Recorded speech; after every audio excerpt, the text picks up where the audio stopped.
खुलुमबाय रंजालि बैसागुनि बयनिसिमबो गाहाम हामलायनाय सिबिनायखौ जासिहरग्रोबाय। आङो जिहेतु मैयाहाय इउथ बिपिएफनि मानगोनां कास्टम बसुमतारी बिथाङा ससियेल मिडियायाव जिहेतु जोंनि मानगोनां बिटिआरनि सिएम प्रमद बर' सारखौ आरजाथारै माखासे बाथ्रा बुंनायनि थाखाय आङो दिनै माखासे फिन होनो थाखाय बिनि जिहेतु रिएक्सन होनो थाखाय आङो फंनैसो बाथ्रा बुंनांगौ दं होननानै आं सानदों। थ' आङो बिनिखायनो आं दिनै जिहेतु फंबाय कास्टम बसुमतारी बिथांनि जे बाथ्राफोरखौ लानानै बेवहाय मोननैसो बाथ्रा बुंनो नागिरदों। कास्टम बसुमतारी फंबाया एक्सुअलि जोंनि फंबाय बायदिमोन, जिहेतु बिथाङा दुलाराय बर' फरायसा आफादनिबो मोनसे समनि बिबानगिरि। दा कास्टम बसुमतारी फंबायनि एनिफ्राय जेडसिम आङो गासिबो बाथ्राफोरखौ मिथिजोबगौ। थेवबो आं किसुमान बाथ्राखौ मिडियानि गेजेरजों बाहाय बुंनांगौ होननानै आं साना, आरो बे खोथाफोरखौ मिडियायाव बुंनाया बारा थिग जानाय नङा होननानै आं सानो। दा जियानो जाथों ससियेल मिडियायाव बिथाङा जिथु बाथ्राफोरखौ बुंबाय बले, दा दुलाराय बर' फरायसा आफादनिफ्राय बै समाव जिहेतु बिथाङा बिबाननिफ्राय जिहेतु बोख्लाय जादोंमोन, दा बिनि खिथेरखौ लानानै बिथाङा गोबां बाथ्रा बेवहाय दुलाराय बर' फरायसा आफादखौ एबा प्रमद बर' मानगोनां बिथांखौ बा जोंनि दैदेनगिरिफोरखौ बिथाङा गावनि खिथेर होखारनायनि मुङाव आरजाथारै माखासे बाथ्राफोरखौ बुंलाबायनानै बिथाङा टाइमखौ नस्थ' खालामबाय थादों। दा प्रमद बर' मानगोनां बिथांखौ बिथाङा बुंदों मा बड'फानि नाम लानो समाया।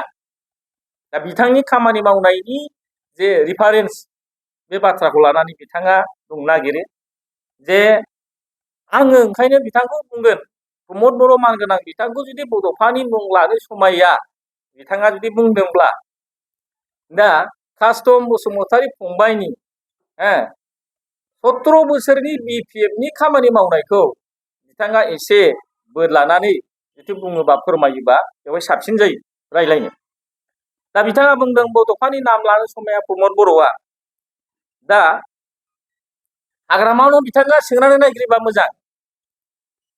प्रमद बर' मानगोनां बिथांखौ बुंदोंब्ला बिथाङा हाग्रामा महिलारिनाव सोंनानै नायग्रो दे जे बड'फानि थैनाय सान जोनोम सानाव दिनैसिम 17 बोसोराव हाग्रामा महिलारिया बिथांनि थैनाय सान जोनोम सानाव खनबेसे बिबार बावैखौ बेखौ सोंग्रोना नायनाया मोजां कास्टम फंबाया।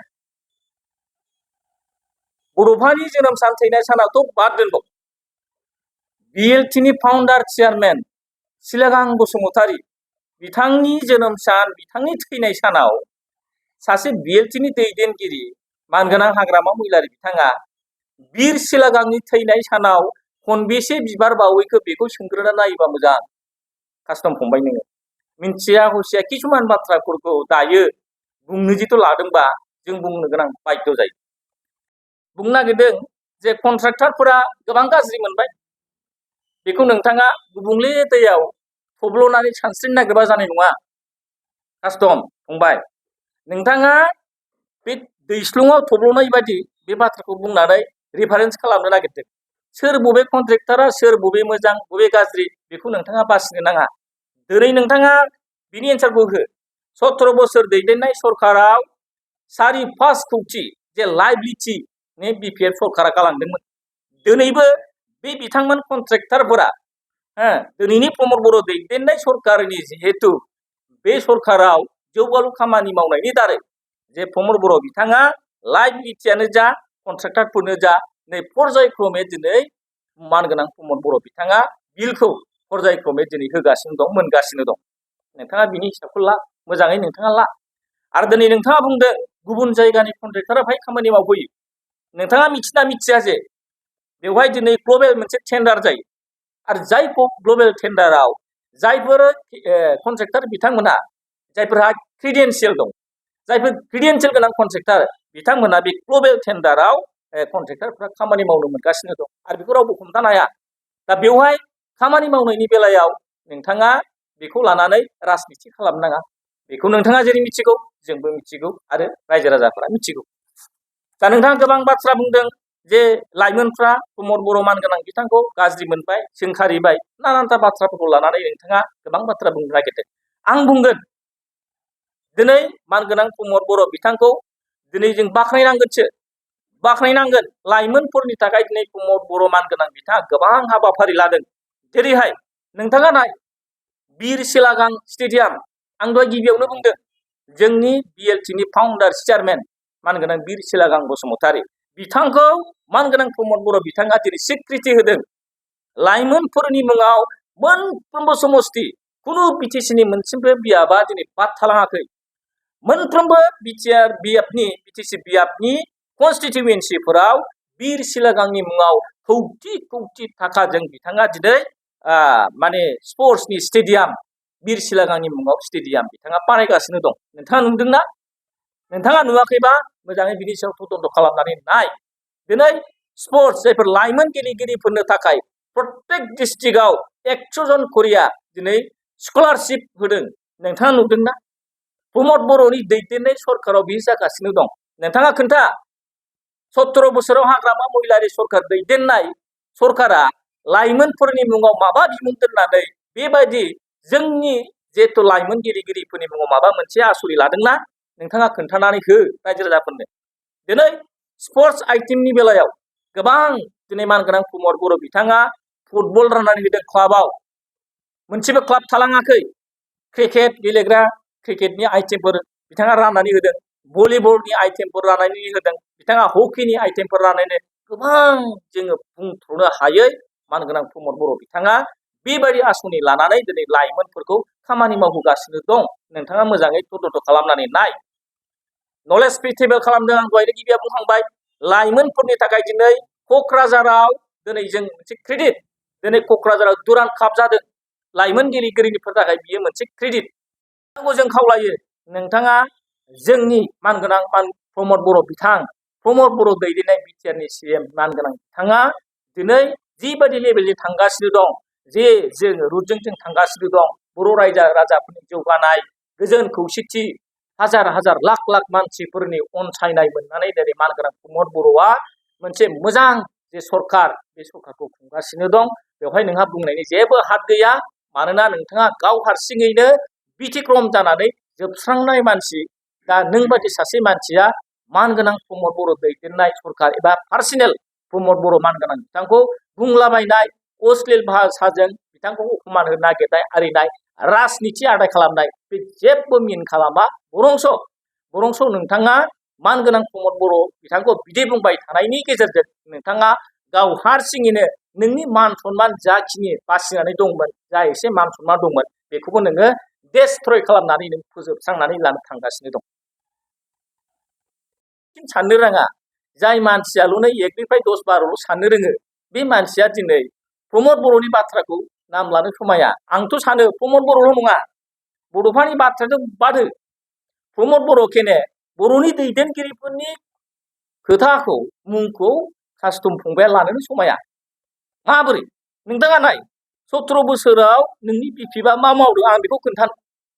4 बोसोरावनो दिनै मानगोनां प्रमद बर' बिथाङा समस्ति मोनसेयाव नों सुजित नार्जारि अडिट'रियाम जिथु हल बेखौ बानायबाय। मोनफ्रोमबो बिटिआरनि बियाबाव सुजित नार्जारिनि मोनसे अडिट'रियाम हल नोंथाङा मिथिगौ ना?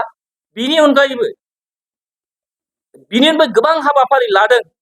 जेरै जायफोरनाखि सुजित नार्जारिनि मुङाव गोबां आसनि दिनै माने बिटिआर सरकारा फोसावगासिनो दं आरो मावगासिनो दं। दा नोंथांखौ आं बे बाथ्राखौनो ओंखायनो बुंनानै फोरमायथि हरनो सानो। मानोना सुजित नार्जारिनि बाथ्राखौल' बुङाबालासिनो स्कुल, कलेज, इउनिभारसिटि गोबां बेवहाय हाबनानै दं। जायफोर मानगोनां प्रमद बर' दैदेननाय सरकारा बेफोरनि सायाव गोबां हाबाफारि लागासिनो दं। नोंथाङा बुंनो नागिरदों जे बले स्कुल, कलेज, इउनिभारसिटि थैजोबबाय, बुथारजोबबाय, जेबो खालामनो हादिया, मावसोनो हादिया। आं बेनि हिसाबखौ नोंथांनो होनो नागिरदों। आं दहाय गिबियावनो बुंबाय स्कुल एडप्सन खालामनाय, स्कुल रिपेयारिं खालामनाय गोबां बाथ्राफोरखौ आङो बेवहाय दायो गोसोखांहोनायनि लोगोसे आं फोरमायनो नागिरनाया बेनो जे मानगोनां प्रमद बर' दैदेननाय जे बिटिआरनि जे सरकार, बे सरकारा जोंनि बिटिआर ओनसोलाव गासै 26टा कलेज दं। 26टा कलेज आरो 26टा कलेजनि गेजेराव 10टा कलेज जायखौनाखि 17 बोसोराव हाग्रामा महिलारिया फोथासेबो मावनो हायाखै, दांनो हायाखै। जेखौ दिनै प्रमद बर' सरकारा बे 26टा कलेजफोरनि गेजेराव 10टा कलेजखौ सरकारि खालामनो हाबाय। नोंथाङा मिथिगौना बेखौ हाग्रामा महिलारिया मालाबा मावफेरनो हादोंमोन? हायाखै। दिनै मानगोनां प्रमद बर' बिथाङा बे 10टा कलेजखौ सरकारि खालामनो हाबाय। दा बे बाथ्राखौ आं फोरमायो। बिनि अनगायै गोबां दं। सिमा बारायनायनि बाथ्राखौ नोंथाङा बुंदों। बिटिआरनि सिमा बारायनायनि बाथ्राखौ नोंथाङा जेबो मिथिया हुसिया बेवहाय बुंलाबायनाया थिग नङा। बे बाथ्राखौ रायजो राजाफ्रा मोजाङै मिथिगौ। नोंथाङा मिथियाबा मिथिनानै ला। दिनै नोंथाङा मिथिगौ जे 60टा रिभिनिउ भिलेज दानि गोदान जे नटिफिकेसनाव दिनै बे हाबबाय। 60टा 60 भिलेज बेवहाय दिनै 60टा जुदि रिभिनिउ भिलेजआ जुदि हाबबायब्ला 60टा जुदि रिभिनिउ भिलेजआ हाबबायबा मोनसे रिभिनिउआवनो जुदि 6टा 7टा जुदि सुबा भिलेजफोर जुदि बेवहाय दङब्ला होमबा 60टा रिभिनिउ भिलेजआव खयश'था खय हाजारथा गामिया दिनै भिलेजआ बेवहाय दिनै जोंनि बाउन्डारि सिङाव बिटिआरनि सिङाव हाबगोन। नोंथाङा मिथिगौना? नोंथाङा मिथियाबा मिथिनानै ला। दिनै नाय गहपुरसिम बाउन्डारि बारायनाय एक्सटेनसन जानाय लोगो लोगोनो बे गामिया रिभिनिउ भिलेजआ हाबनाय लोगो लोगोनो बिटिआरनि जे फ्रायबफोर बिटिआर ओनसोलाव जानाय जौगालु हाबा, बे हाबाया दिनै गहपुरसिम ओनसोलाव गोबां बिटिआरनि बायदि नोंथाङा जे खोथाखौ बुंदों बेवहायबो दिनै बिटिआरआ जे सिङाव हाबबाय बले जौगालु खामानि लामा दालां स्कुल फरायसालि गोबां बे जौगालु हाबाफारिया दिनै मावजागासिनो दं। बिटिआर ओनसोलाव जिहेथु दा जे साख्रिनि जे इन्टारभिउ बे इन्टारभिउआवबो दा गहपुरसिम थानाय जोंनि थागिबि सुबुंफोरा बिटिआरआ बाउन्डारि बारायनाय लोगो लोगो बिटिआरनि जिहेतु बिटिआरनि सिङाव गोलैनाय जोंनि जे सात्रफोर दिनै लेखा गोरोंफोर व्यक्तिफोर बिथांमोना दिनै इन्टारभिउ साख्रिनि दिनै बिथांमोनाबो इन्टारभिउ जिरायनो हाबाय। बे बाथ्राखौ नोंथाङा मोजाङै मिथिनानै ला। दा आं बे बाथ्राखौ बुंनानै नोंथांखौ आं फोरमायबावनो सानो जे नोंथाङा गावनो सासे बिराद क्रिटिकेल मानसि। आं बे बाथ्राखौ बुंनो गोसो गैया। मानोना आं दहायनो बुंदों बे ससियेल मिडियायाव बे बाथ्राखौ बुंनानै मोजां जानाय नङा होननानै आं बे बाथ्राखौ बुंबाय थादों।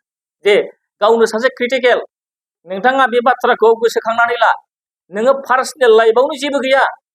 नोंनि न'खरा नों पार्सनेल लाइफआव नों धंस जाबायमोन। नोंखौ जों दोनखोमादों। नोंखौ जोङो लाखोमादों। जे नोंथाङा गावनि पार्सनेल लाइफआवनो न'खर संसार धंस जानो थांगासिनो दंमोन। बेखौ नोंथाङा खोन्थानानै ला। मा खारनाव एबसुनिफ्राय बिबाननिफ्राय बोख्लायजाया बेखौ नों हारसिं बुंनानै लानायसाय। मा खारनाव नोङो बोख्लायजागोन? जाय मानसिया पार्सनेल जिउआव जेबो गैया, जाय मानसिया गावनो धंस, बे मानसिया सोरबा प्रमद बर', सोरबा बड'फा, सोरनिबानि नामखौ लानो नों समाया। आरो दिनै आं ओंखायनो बुंगोन जाय बेक्तिया गावनो जेबो गैया, बे मानसिया पलिटिकेलाव फैनानै हुब्रा बाथ्रा बुंलाफैनायखौ खुनु रायजो राजाफ्रा एक्सेप्ट खालामा। दिनै जोंनि बर' मानगोनां बिथांमोना, बर'नि रायजो राजा बिथांमोना नोंनि बे बाथ्राखौ मुल्य दं होननानै साना। मानोना 17 बोसोराव जों मिथिगौ, रायजो राजा मिथिगौ, गोबां बेबायदि अबस्था। जोङो बोथिसे ओंखाम जानो जोङो बेबायदि सुबिदा सान्थि गैयामोन। दैलिक मानसि लांखारनाय, दैनिक मानसि गोमानाय, बुथारलायनाय, दानथारलायनाय बेबायदि परिबेसजों जोङो उन्मुखिन जाबोदों 17 बोसोराव बिपिएफ दैदेननाय सरकाराव। दिनै मानगोनां प्रमद बर' बिथाङा बिटिआर सुक्ति खालामखांनायनि उनाव मोनसे सान्थिनि सुक्ति जे एकर्ड खालामदों, बे एकर्डनि दारै दिनै जोंनि गेजेराव मोनसे गोजोननाय फैदों, जोंनि गेजेराव मोनसे जौगानाय फैदों। जोंनि बिटिआर ओनसोलाव बे हालामाव दिनै साफ्रोमबो रायजो राजाफ्रा गोजोननायखौ जों इन्जय खालामनो हादों। जों गावजों गाव बिजनेस खालामनो हादों। बोथिसे ओंखामखौ खबसे ओंखामखौ जोङो सान्थियै न'खराव जानो हादों। स्कुल कलेजाव जों थांनो हादों। जोङो बिजनेस खालामनो हादों। मैगं फाननानै जाग्राफ्रा मैगं फाननानै जादों। न' गैजायै मानसिफोरा न' मोनदों। हा गैजायै मानसिफोरा हा मोनदों। बेखौ सोर खालामदों? मानगोनां प्रमद बर' बिथाङा खालामदों। नोंथाङा मिथिनानै ला 17 बोसोराव हाग्रामा महिलारिया गांसेबो हा पाट्टा राननो हायाखै, हानि डकुमेन्टस होनो हायाखै। बेखौ प्रमद बर' सरकारा बोसोरब्रैनि गेजेरावनो दिनै 2-2.5 लाखनि बारा दिनै हा पाट्टा रानगासिनो दं। नोंथाङा मिथिगौ जे PMAY 2-2.5 लाखनि बारा दिनै मानगोनां प्रमद बर' दैदेननाय सरकारा PMAY होदों। नोंथांनि BPF सरकारा 17-18 बोसोराव दिनै 40-50 हाजारनि बारा नोंथांमोनहा बेबायदि रायजो राजा गोरिब दुखिया मानसिनो न' होनो हायाखै। बिनि हिसाबा जोंनाव दं। जों ओरैनो बुंलाबाया। गासिबो बिथांमोना दिनै दुरान्ड कापनि जे गोहोम, बे गोहोमाव थानानै गोबां जोंनि गेलेनायखौ जोङो दावगालांगासिनो दं, बारायगासिनो दं। नोंथाङा मिथिगौना क'क्राझाराव IPL जागासिनो दङ, ISPL जागासिनो दङ। क'क्राझाराव ISPLनि दारै जोंनि लाइमोन गेलेगिरि बिथांमोना गेलेनायनि जे आदब, गेलेनाय जे टेकनिक, बेखौ बारायहोनांगौनि बिनि दिनै जोंनि लाइमोनफोरा बेखौ खालामगासिनो दं। बेबो मानगोनां प्रमद बर' दैदेननाय सरकाराव। नोंथाङा मिथिगौना ग्रिन मिशन बिथाङा गायसननानै मानगोनां प्रमद बर' बिथाङा लाइमोनफोरखौ ज' खालामनानै ग्रिन मिशननि दारै बिफां गायनाय हाबाफारि बानायगासिनो दं। नोंथांनि लिस्टआव गैयाबा नोंथाङा नट खालामनानै ला। ग्रिन मिशननि दारै बिफां गायदों, आबाद खालामदों, बोरमा, अमा, दाउ फिसिनाय, मैखुन बानायनाय गोबां आइटेम जोंनि लाइमोनफोरा दिनै मोनसे मिसगाइड जानानै बेलेग लामाजों थांनो नागिरनायखौ मानगोनां प्रमद बर' बिथाङा हमथानानै बे ग्रिन मिशननि दारै गोबां हाबाफारि लादों। दिनै साफा लाइमोनफोरा गाव गावनि लाइफआव गायसननायनि जे मोनसे थागिदा, बेखौ दिनै गायसननानै लानो हादों। नोंथाङा मिथिगौना? नोंथाङा 8 सिडुलनि बाथ्राखौ मिथिया हसिया बुंनो नाङा। 8थि सिडुलाव गायसनजादों, बेखौ हाग्रामा महिलारिया लाबोदों, नोंथाङा बुंनो नागिरदों। येस, जों बुङा हाग्रामा महिलारि मानगोनां बिथाङा क्रेडिट गैया होननानै जों बेखौ बुंनो नागिराखै। येस, नंगौ, हाग्रामा महिलारिनि दिनाव BTR एकर्ड जादों, BTC एकर्ड जादों, राइट। हाग्रामा महिलारि बिथाङाबो मावदों।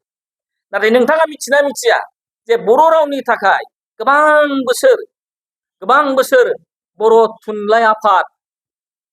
थुनलाइ आफाद एबसु बर' रायजो राजाफोरनि मोनसे दाबि, बर' रावनि थाखाय 8थि सिडुलाव, भारतनि 8थि सिडुलाव बेखौ थिसननांगौ बर' रावखौ। बे बाथ्राया जोंनि गोबां बोसोरनि मोनसे डिमान्ड, बर' रायजो राजाफोरनि, बर' साहित्य सभानि, एबसुनि।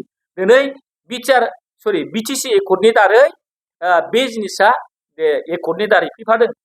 थिगैनो दं, हाग्रामा महिलारि दैदेननाय BTC जे एकर्डआव बे गोरोन्थियाव जानानै फैबाय। नोंथाङा बेखौबो सिमा जानांगोन। नोंथाङा मिथिना मिथिया जे 2020नि जे 27 फेब्रुवारियाव BTR एकर्डनि दारै बर' रावा आसाम स्टेटनि जे अफिसियेल एस'सियेट लेंगुवेज जाबाय बर' रावा। दा बेबो जे BTR एकर्डनि मोनसे खामानि, जाय BTR एकर्डनि मोनसे क्रेडिट, आरो बेबो मानगोनां प्रमद बर' दैदेननाय जिथु सरकार, बे सरकारनि नाजानायाव दिनै बर' रावा जे आसामनि मोनसे अफिसियेल एस'सियेट लेंगुवेज जाबाय। नोंथाङा बे बाथ्राखौ मानो मिथिना मिथिया? नोंथाङा मिथियाबा बेखौ नट खालामनानै ला। गोबां बाथ्रा बुंदों नोंथाङा। दा सुजित नार्जारिनि बाथ्राखौ आङो बुंफिनबावनो लुगैदों। सुजित नार्जारिखौ सरकार जोबनोसैखाय गोसोखांदों, प्रमद बर'आ ओरै खालामदों होननाय बाथ्राया, खिन्थु बेखौ हाग्रामा महिलारि दैदेननाय सरकार बा BPF सरकारनि बै समनि बाथ्राखौसो जोङो गोसोखांफिननो गोनां जायो। प्रमद बर'आ जुदि दिनै जेबो मावाखैब्ला 17 बोसोराव नोंथांनि BPF सरकारा मा मावनानै थाखो? सुजित नार्जारिनि थाखाय नोंथाङा मा मावखो बेखौ खोन्थागोर नोंथाङा। आं बिनिफ्रायनो बुजियो जे फंबाय कास्टमा जे 1निफ्राय 100सिम साननो रोङा, बे बाथ्रायासो बाहाय फोरमान जादों, गुबुन बाथ्रा नङा। नोंथाङा नोंथांनि केरेक्टारखौ, नोंथांनि आखल आखुखौ सोब बुंथिनानै लागासिनो दं। बे बाथ्राखौ मोजाङै थाल लानाया मोजां। बिराद स्पिडआव बुंबानो जे नों बुंनाया राइट, बे बाथ्राया मालाबाबो जानाया। जाय प्रमद बर'आ बड'फानि जोनोम सानखौ BTCआव खुंथायाव फैनाय लोगो लोगो बड'फानि जोनोम सानखौ 31 मार्च फरायसा सान हिसाबै बिथाङा BTRआव फालिजेनदों। दिनै फालियै फालियै सारा आसामाव जे 31 मार्च एबा फरायसा सानखौ आसामावनो दिनै फालिहोनो जों हाबाय। बेनि क्रेडिटखौ नोंथाङा मिथिगौना? सोरनि दारै दिनै सारा आसामाव, सारा पृथिबियाव दिनै बे बड'फानि मुङा बोरै गायसनजाखो बे बाथ्राखौ नोंथाङा एसे साननानै नायदो। दिनै बड'फानि मुङाव प्रमद बर' दैदेननाय सरकारा बोसोरब्रैनि गेजेरावनो गोबां हाबाफारि लादों। बेखौ 17 बोसोराव नोंथाङा रिफारेन्स खालामनानै नाय। सुपार 50 मिशननि दारै दिनै दिल्लीयाव UPSC कचिं होगासिनो दं। नोंथाङा नुदोंना? दिनै सुपार 50नि दारै मेडिकेल कचिं केम्प सोलिगासिनो दं।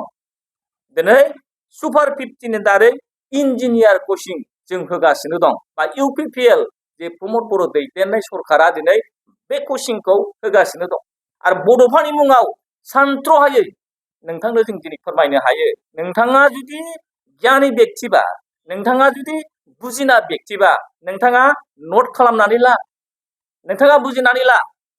गोदान दिल्लीयाव दिनै बड'फानि मुङाव प्रमद बर' दैदेननाय सरकारा बड'फाखौ गोजोरै गायसननांगौनि थाखाय दिल्ली दरबारावनो लामायाव बड'फानि मुंखौ दिनै फोसावनानै दिल्ली बायदि जायगायाव बड'फानि मुंखौ रसन खालामनो दिनै प्रमद बर' सरकारा साक्सेस जानो हाबाय।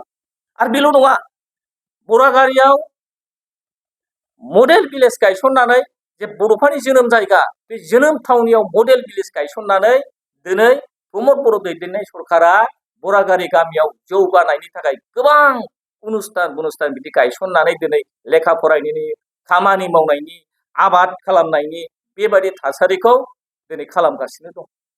आरो बिनि अनगायैबो बड'फाखौ फबनाय जे थुलुंगाफुरि, बे थुलुंगाफुरियाव प्रमद बर' दैदेननाय सरकारा खौथि खौथि रांनि थाखाय दिनै जौगालु हाबा मावनायनि गेजेरजों बड'फानि मुंखौ गोजोर खालामनांगौनि थाखाय बेवहाय कनस्ट्राक्सन सोलिगासिनो दं। बेवहाय गुबुन गुबुन जौगाथाय खामानि मावगासिनो दं। नोंथाङा नुदोंना? आरो बिनि अनगायै गोबां हाबाफारिफोर प्रमद बर' मानगोनां बिथाङा लादों। नोंथाङा नट खालामनानै ला। दा नोंथाङा ओरैनो बुंनायनि मुङाव, राजनिति खालामनायनि मुङाव प्रमद बर'खौ माबा मोनसे बुंनानै राजनिति एबा माबा मोनसे भट आदाय खालामनो सानदोंबा बे खिन्थु जानाय नङा। दिनै बर' रायजो राजाफोरा प्रमद बर'नि महर मोखांखौ नायनानै प्रमद बर'खौ मोजां मोननायनि बाथ्रा गैया। बेखौ नोंथाङा मोजाङै मिथिना लानाया मोजां। प्रमद बर'नि महर मोखांजों नङा, मानगोनां प्रमद बर' बिथांनि खामानि मावनाय, बिथांनि जे एक्टिभिटिस, बिथांनि रायजो राजाफोरखौ आदर खालामनाय, बेजोंसो प्रमद बर' मानगोनां बिथाङा रायजो राजानि आंगो जानो हादों। नोंथाङा बे बाथ्राखौ मिथिनानै ला। दिनै नोंथाङा बुंदों जे बिटिआरआव, दा बिटिसि ओनसोलाव फोरोंगिरिखौ बुथारबाय। फोरोंगिरि बुथारनाया माखौ बुङो फंबाय कास्टम? नोंथाङा बेखौ मोजाङै क्लियारिफिकेसन होलाय। फोरोंगिरिखौ सोर बुथारदों? फोरोंगिरिखौ बुथारनाय होननाय सोदोबा माबोरै? बे बाथ्राखौ नोंथाङा मोजाङै क्लियार हो। जाय प्रमद बर'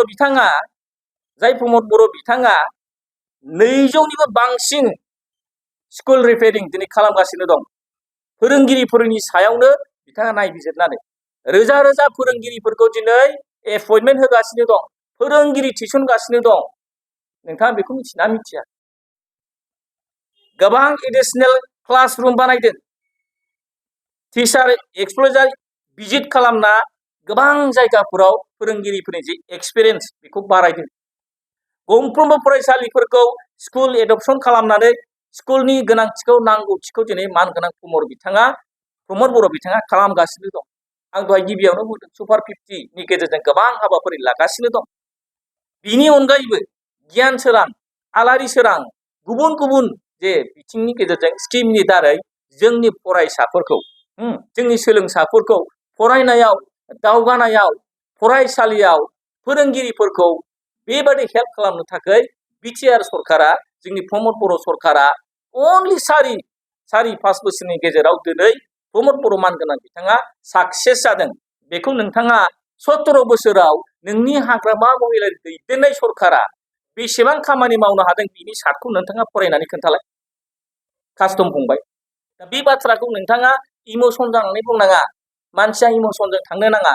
नों साननो हागौ बिराद स्पिडआव बुङोबा, बिराद गोब्राबै बुङोबा बिराद माने नोंखौ मोजां मोनगोन, हाग्रामा महिलारिखौ बिराद माने मोजां मोनगोन। नेभार।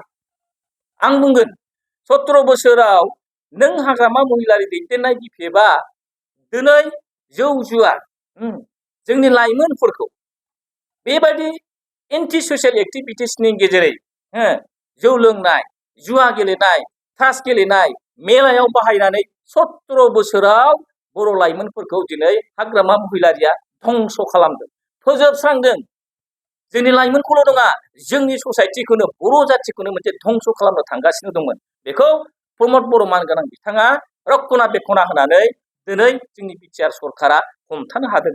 आरो बिनि थाखाय दिनै क'क्राझाराव नलेज फेस्टिभेल जादों। नोंथाङा मिथिगौना मिथिया? नलेज फेस्टिभेल जादों। दिनै लेटारेरि फेस्टिभेल जादों। गोजान गोजान जायगानिफ्राय, देश बिदेशनिफ्राय, श्रीलंकानिफ्राय, जापाननिफ्राय, गोबां बिदेशनिफ्राय मोजां मोजां थुनलाइगिरि, मोजां मोजां खन्थाइगिरि, मोजां मोजां लिटारेसारनि मानसिफ्रा क'क्राझाराव फैनानै दिनै क'क्राझारनि परिस्थितिखौ दिनै बिथांमोना बाख्नायलांदों। बे जों क्रेडिट लानाय बाथ्रा नङा। नोंथाङा खोन्था, 17 बोसोराव हाग्रामा महिला दैदेननाय सरकारा मालाबा बे खामानिखौ मावफेरदोंमोन ना? मावाखै। नोंथाङा मोजाङै साननानै नाय। बाथ्राया सालाय दं होननानै बुंबानो जाया। 17 बोसोराव हाग्रामा महिलारि दैदेननाय सरकाराव मोजां मोजां फोरोंगिरि बुथारजादों, मोजां मोजां जोंनि बिजनेसमेनफोर गोमादों, लांखारदों, रां दाबिदों। बिराद गाज्रि गाज्रि खामानिया बिथांनि सरकाराव सोलिदों। बे बाथ्राखौ लानानै नोंथाङा रिफारेन्स खालामनानै बुंनो नाङा। आं बुंदों ओंखायनो प्रेक्टिकेल मावनायजोंसो नोंनि फोरमानखौ नोंथाङा देखायनांगोन। नों बुंब्लानो जाया। जायनि थाखाय दिनै मानगोनां प्रमद बर' दैदेननाय सरकारखौ रायजो राजाफ्रा आंगो जादों आरो रायजो राजाफोरनि खाथियाव अनसायजानाय मोननानै प्रमद बर'नि जे दिनै स्पिड, जे बिथांखौ मोजां मोननायनि जे थासारि, हावा, बे ओरैबायदि गोसारदों, बेखौ नोंथाङा हमथानो हाया।